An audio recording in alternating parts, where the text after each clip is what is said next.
Le vent souffle sur Matignon. Un remaniement va-t-il avoir lieu? Avec ou sans Elisabeth Borne?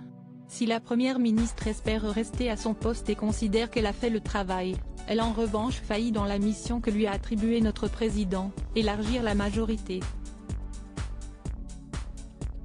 Et alors que les suspicions fleurissent, le député Renaissance Marc Ferracci confie à l'AFP que la première ministre devrait garder son poste. Ce sera sans doute un remaniement technique.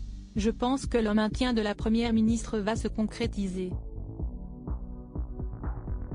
Il n'y a pas beaucoup d'alternatives probantes, a déclaré le politicien proche du président de la République.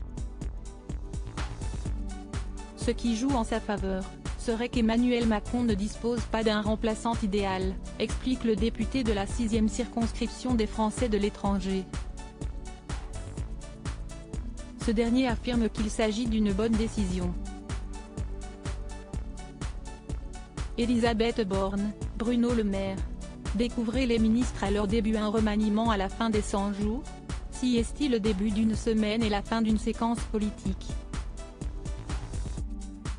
Le 17 avril dernier, Emmanuel Macron tentait de donner un nouveau souffle à son quinquennat juste après la promulgation de la réforme des retraites. Nous avons devant nous 100 jours d'apaisement, d'unité, d'ambition et d'action au service de la France, déclarait-il. Un délai vu comme un sursis pour Elisabeth Borne à Matignon ainsi que pour tous les membres des cabinets ministériels.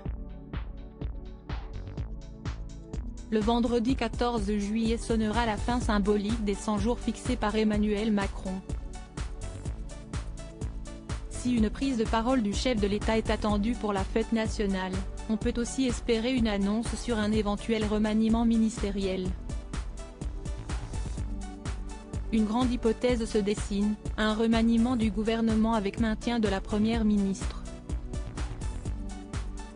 Crédit photo, Stéphane Le Mouton.